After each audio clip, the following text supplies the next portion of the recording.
3 seconds to get a shot off. Wiggins to Poole. Poole gets it off in time.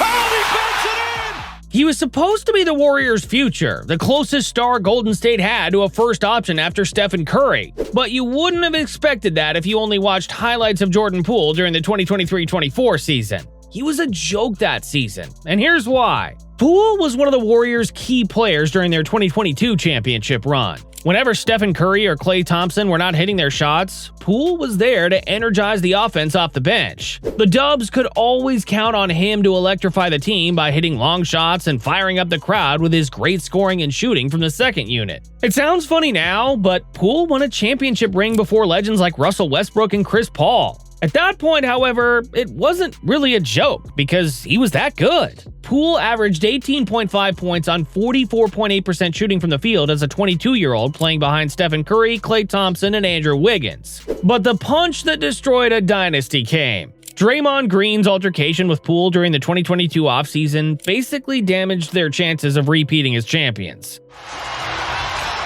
Poole. The Euro.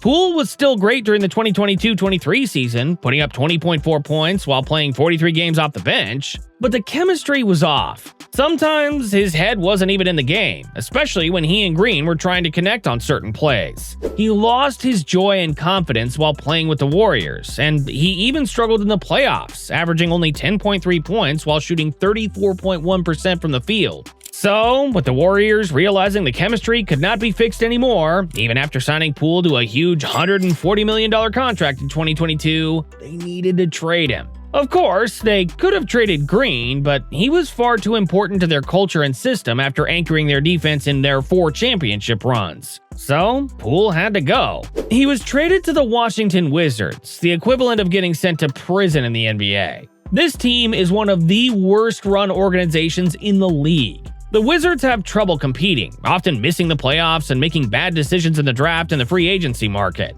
So, sending Poole to Washington was the equivalent of a punishment. At first, it didn't look like it was all that bad. Poole, high off the glass, there's his career high, 45 points.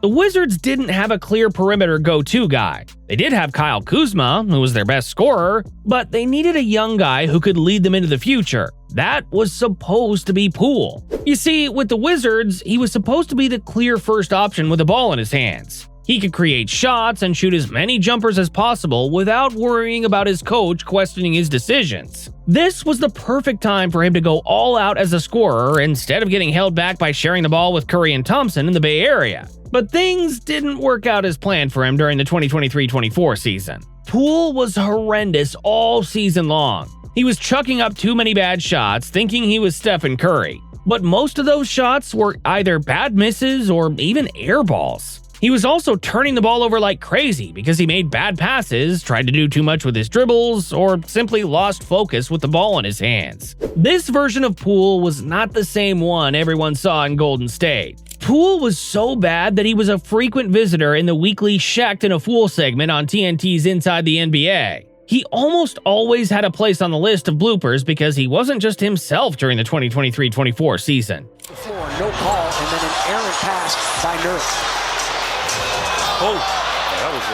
It seemed like the Warriors finessed the Wizards by trading away a bad player with a bad contract. Jordan Poole's dumb plays and boneheaded performances convinced every fan in the world that he was the best tank commander in the NBA. Basically, what that means is that he was the best first option on a team that wanted to tank and lose more games because Poole's offense simply wasn't there. As long as he was the one shooting the ball, the Wizards could rest assured that they weren't winning any games, increasing their chances of a high draft pick in 2024. At one point, the Wizards even moved him to the bench because he wasn't doing anything productive. Even though the team was tanking, Poole made it a little too obvious by essentially disappearing during certain stretches of the season. If you're getting paid more than $100 million, at least show some effort in your job. But Poole looked like he simply didn't care about winning, losing, or performing well on a team that didn't have a future that season. True enough, the Wizards won only 15 games in 2024 and landed the second pick in the draft, which turned out to be Alex Sarr. Poole's job as the tank commander was done, but it was clear that he was simply a joke the entire season. Out of there by Apia.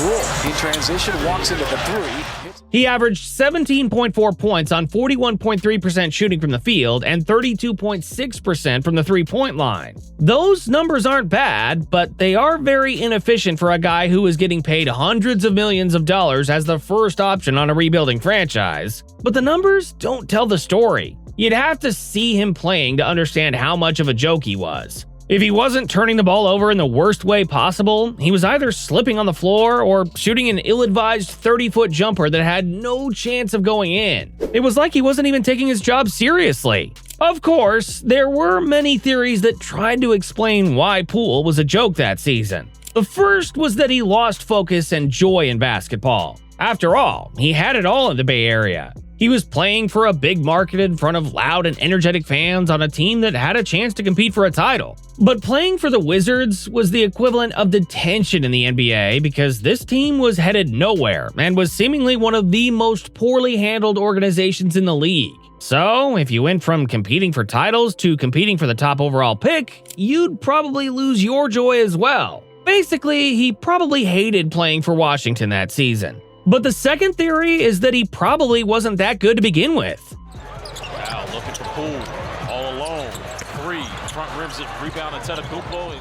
If you can shoot the ball and create shots off the dribble well enough, you're going to find a lot of open looks and good shots while playing on a team with Curry and Thompson. Defenders were more focused on the Splash Brothers. So, because he could shoot and score, Poole took advantage of the lighter defense he was seeing in Golden State. That wasn't the case in Washington because he wasn't getting the same quality of looks he was getting when he was a Warrior. Defenses focused on him. The floor spacing was bad, and he didn't have the luxury of playing on a team with good passers and screeners who gave him open looks. Essentially, Poole's 2024 season was proof that he wasn't that good yet. He got exposed for being an inefficient shooter with a bad shot selection.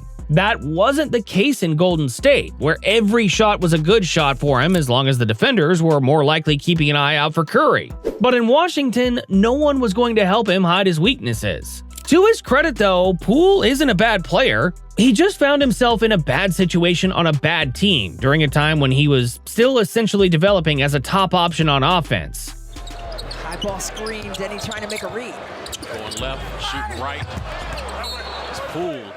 On any other team that had clear top options, he would have been a good third or fourth option, but on the Wizards that season, getting asked to carry a team as the first option was a bit too much for him. Then again, he did prove he isn't all that bad. During the 2024-25 season, Jordan Poole saw a bounce-back year where he averaged career numbers. He was putting up 20.5 points and 4.5 assists while shooting 43.2% from the field and making 37.8% of the 9.1 three-pointers he attempted each game. Poole showed why he was supposed to be the Warriors' future by proving he could actually be a good first option on a struggling Wizards team. He found his joy and focus again, realizing he needed to be more mature with his decisions and shot selection.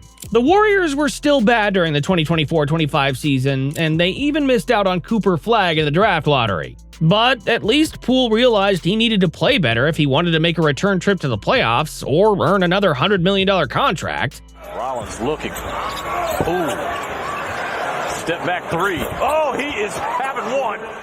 If he continued to play the way he did in 2024, no team would have offered him more than $10 million a year after his contract was done. But by bouncing back during the 2024-25 season, he showed why he could be a valuable part of the Wizards' future or a possible trade piece to a contending team. Then again, the world will probably never forget just how much of a joke he was in 2024. So, if he wants to get paid again, he has to do a good job at making everyone forget about that Shaqtin' a Fool MVP level season he had in 2024.